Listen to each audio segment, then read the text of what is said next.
bit of introduction. I work with Deloitte in what we refer to as global talent, which is our center of expertise globally for strategies in the talent space. And one of those strategies that is central to our talent experience is performance. I'm based in London, but the role is very much global and work in partnership with talent teams across the globe. And for context, in my previous experience, I've also worked in HR as well as human capital consulting in a number of industries, both in US and in Europe. So a little bit of context about performance experience and how that can help with positive mental health culture. Now, of course, at Deloitte, we use a number of strategies to create a positive mental health culture, because we want our people to be the best of themselves and to thrive. Performance is one of those levers, in addition to education, awareness, and so on. And the reason for that is that there has been ample evidence that there is a close link of leadership and a positive health culture, as well as the job design and how you do the day-to-day work. Now, in terms of how we create performance, I might kind of go back to asking you all to think of the last time you had a performance management conversation, whether it was a year-end or you received a rating or something. Now, depending on what your experience was, you may be wondering how a performance management process does contribute, to a positive mental health. And it's indeed a little bit questionable when you think of the traditional approach. But to put that for Deloitte of how this allows us, I have to give you an overview of how we approach performance management. So since 2013, we've been on a journey at Deloitte to reinvent our performance.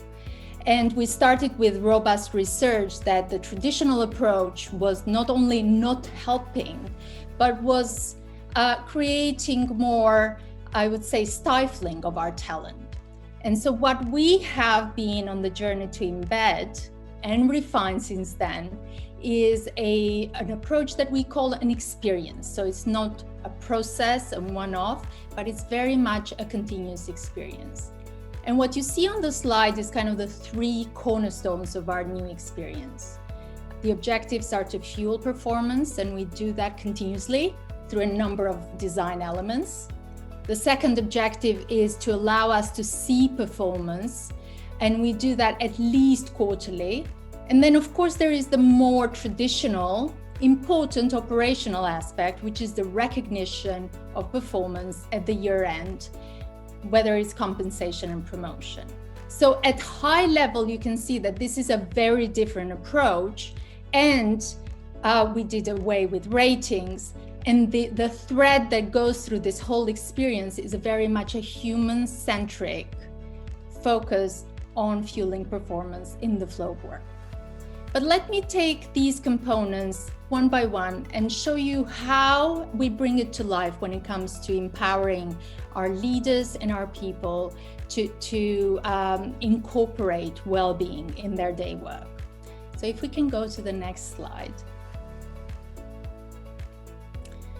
The first element to us, which is fundamental to the design, is what we refer to as check-ins.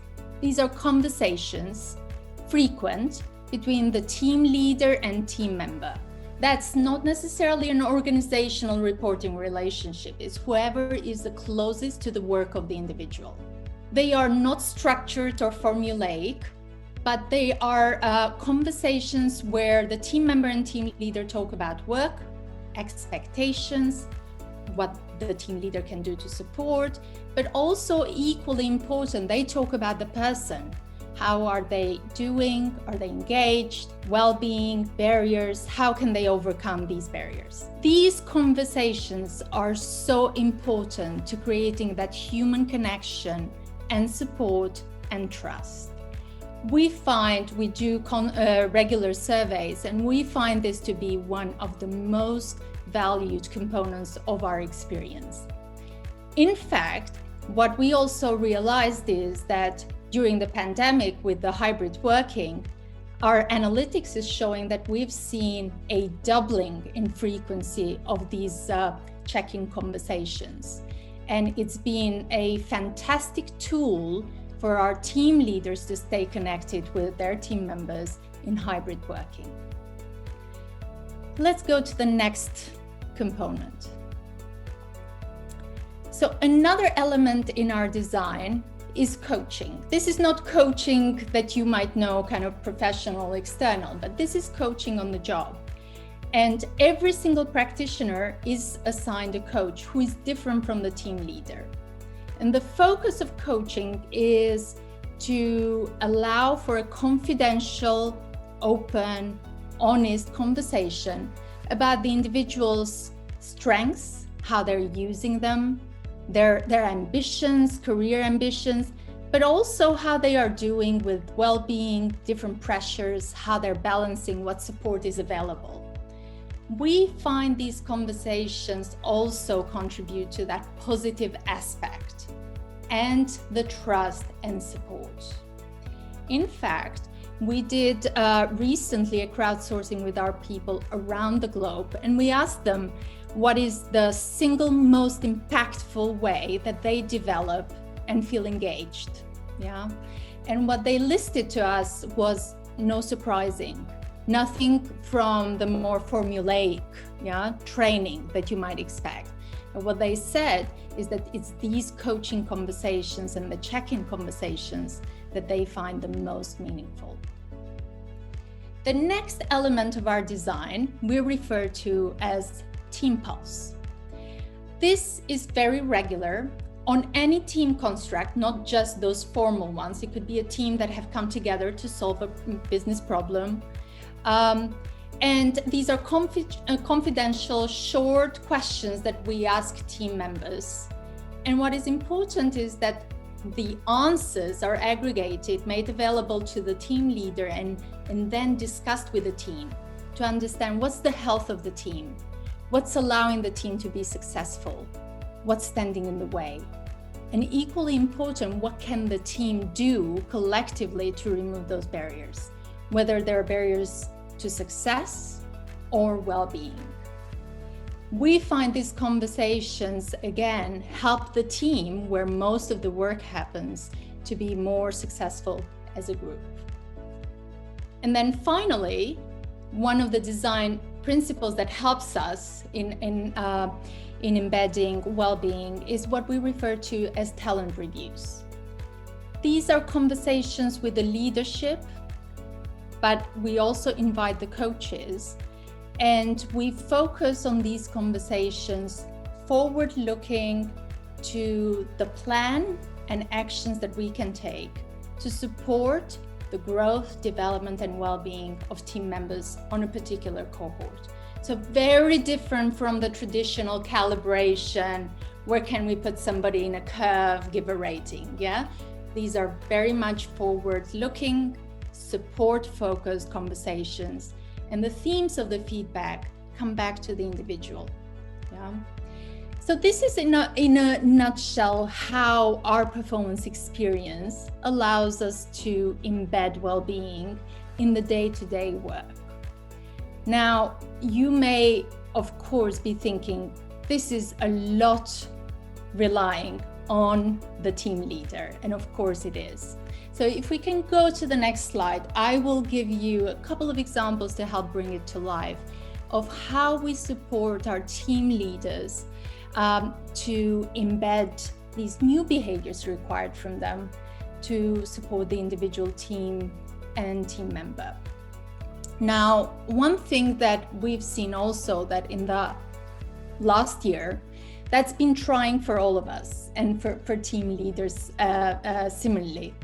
And what we've found was that they've required even more support to understand how, one, the pandemic is impacting the individuals, but also maintain performance, delivery, engagement, and retention. One such example that you can see here is what our UK firm has done. They have developed a well-being toolkit for all team leaders that includes easy to implement guidance for looking after yourself, your team, and each other. It has guidelines and signposting resources, even for kind of a checklist for a 10-minute meaningful check-in conversation about mental health, and a structure of having a mental health conversation.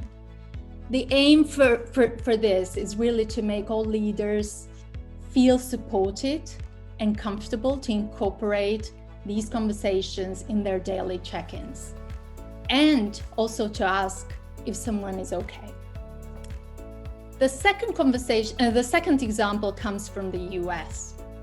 What our US colleagues have developed is what they're referring to as conversation cards. They're aimed to help teams have conversations about health, encouraging empathy, courageous conversations to break the silence and look beyond removing stigma of mental illness to focus on the positive. These cards come with guidance on how to use in a virtual setting and provide easy to use questions to spark a conversation, like within your team, how might you model good well-being behaviors with your colleagues? Or how can you lead by example in creating a culture that supports mental health? So those are just two of many examples we have of how we support our leaders. But bringing this all to conclusion, you can see that to create a culture of well-being, it has to be a holistic approach, and it has to be embedded in the flow of work and in the core processes across the talent experience.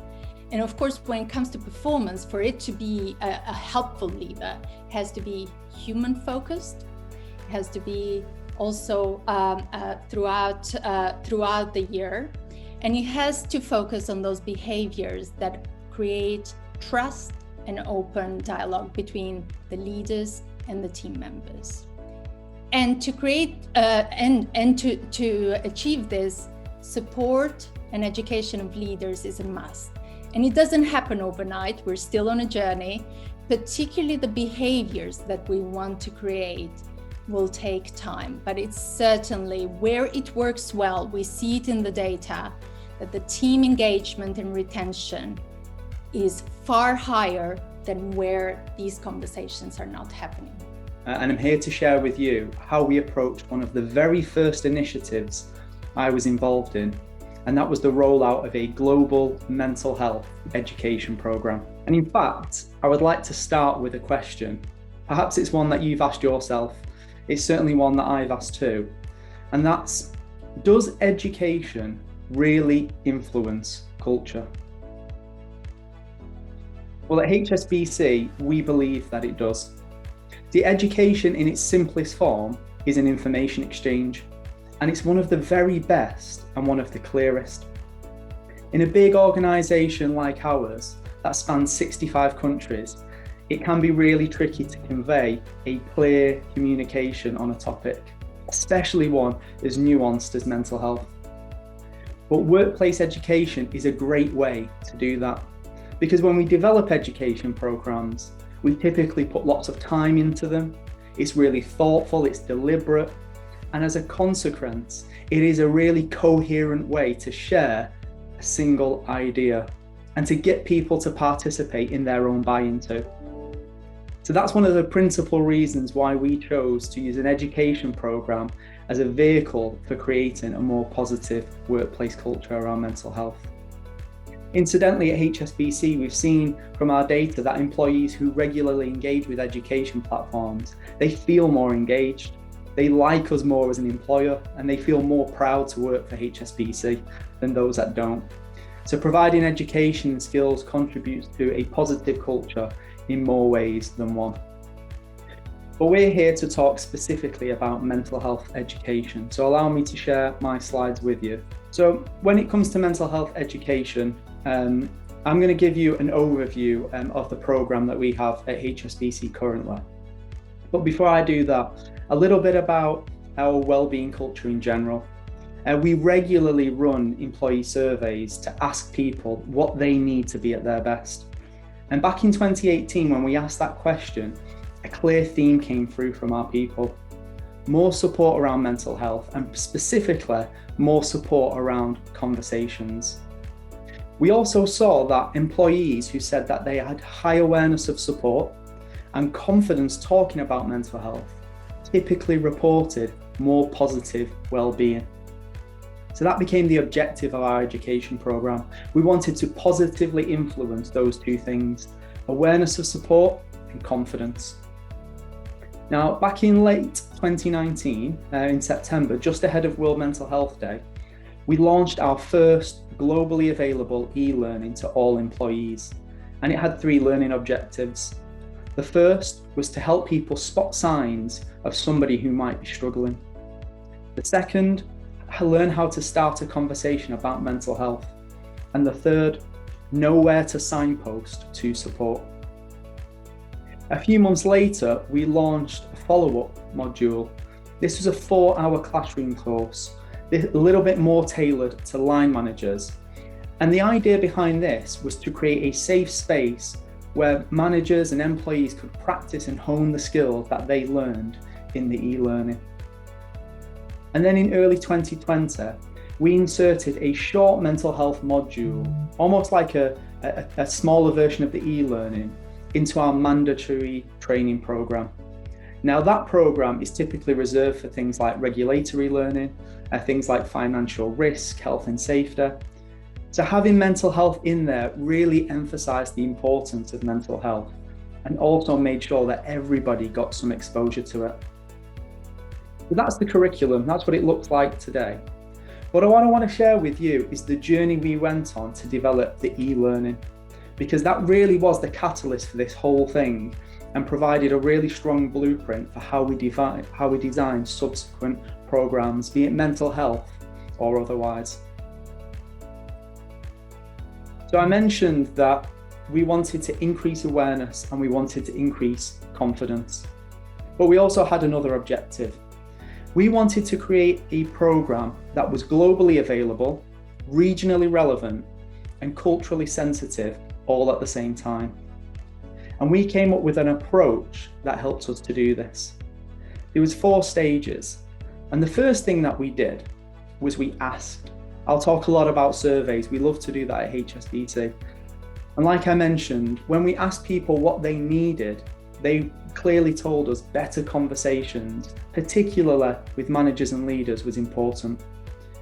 So after we asked that question, it was clear that the core learning objective of our course, what it should be, and the clear direction we should take.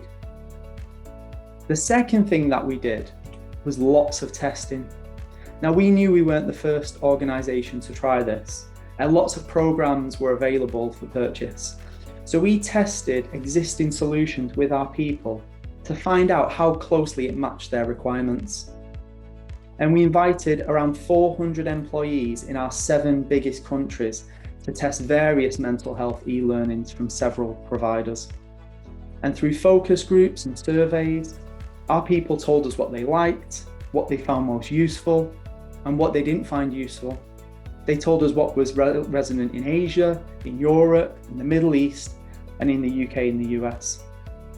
And we consolidated all that feedback to build a blueprint, to refine what it is our people were looking for, and really give us confidence that the product we were developing really would be impactful.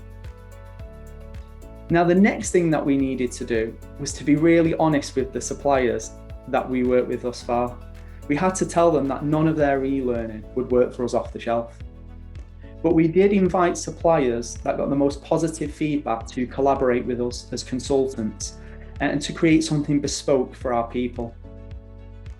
Now, naturally, the input of external experts on a subject like this is super important. But what was equally important, and I didn't appreciate this at the time, was the input of our internal experts. I'm talking about HR, legal, employee relations, and of course, our all-important test group.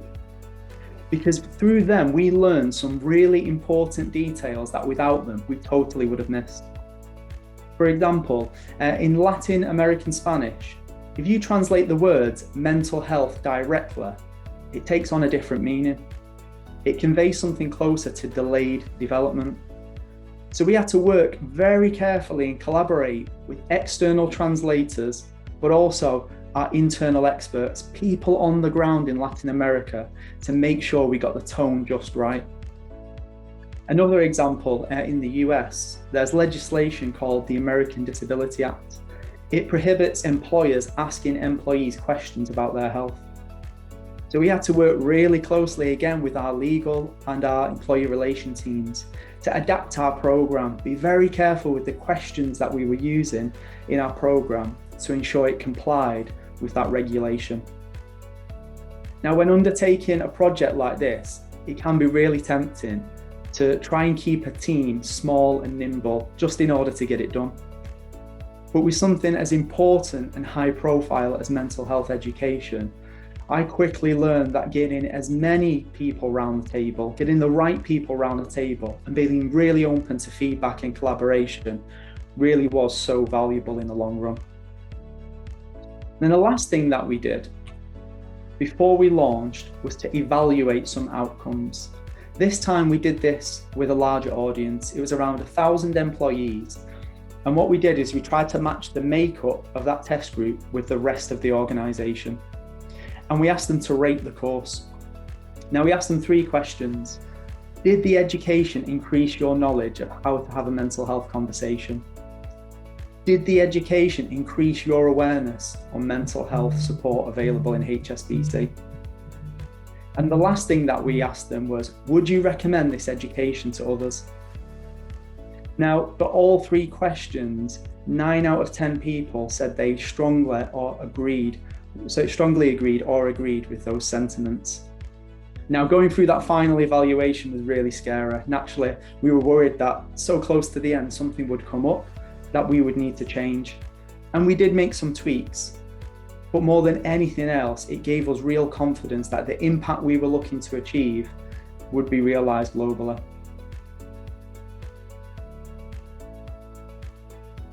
So as I said, we launched the curriculum back in 2019, and in the time since, we've seen lots of engagement from our people. More than 28,000 employees have taken our 30-minute voluntary e-learning in more than 50 countries. Our mental health in practice, our classroom course, that's been taken by more than 2,000 colleagues in more than 25 countries. And our 5-minute module embedded in our wider mandatory training, that's been taken by more than 200,000 colleagues in more than 60 countries twice. Now, if I could go back and do something different, I would rethink the simultaneous global rollout. A lot of academics in this field have suggested it would be better to make the training available to certain pockets of the organisation, almost like control groups, to understand more precisely the direct effect that taking the education had on individuals who'd taken it versus those that didn't. But nevertheless, we went with a global rollout, and when we reflect on these figures, we feel really proud because we know that every employee has had at least some exposure to mental health awareness, and 1 in 8 colleagues globally have voluntarily taken it upon themselves to learn more so that they can better support their colleagues and those close to them as well. Now, the big question is, and the reason why we're all here is, has this created a more positive mental health culture? Well, our people have told us themselves that it has. When we last ran our last global survey on wellbeing, roughly 100,000 employees took part. And it revealed that since the launch of the curriculum, the overall mental health of our people has remained stable over the past 2 years, which is extraordinary given the immense pressures and strains that the pandemic has caused. Almost 8 in 10 employees say they now know where to find mental health support at HSBC. That was an increase of 17%. 7 in 10 colleagues are now confident talking to their line manager about mental health. Again, another double-digit increase. And finally, 6 in 10 colleagues feel able to take time off for a mental health concern. And again, that was a large increase based on the last time we asked them. So we're really pleased to see these positive shifts in attitudes and behaviours and culture around mental health since the launch of the programme. But when we look at these figures, it's really clear that there is even more we can do. So that's why we refresh our programme on an annual or biannual basis to ensure it remains relevant and useful, and we continue to engage people in this education. Now, it can be reasonably asked, is this just because of your education programme? And that's a really difficult thing to determine, exact causation. Even the best social scientists will struggle with that. But I really like something that Anila said earlier. She said to create a culture requires a holistic approach. Now, even if the education itself didn't move the needle on these figures, we know and we've seen that having a strong programme that leaders can talk about, internally and externally, that employees and managers can point to, that creates a common vocabulary, creates a really strong platform for more conversation. We've seen loads more activity happen elsewhere in the organisation, loads of more conversations, and ultimately, conversation, learning, sharing experience is what really drives a more positive culture. So that is a whistle-stop tour of our education programme. Hopefully you found something useful in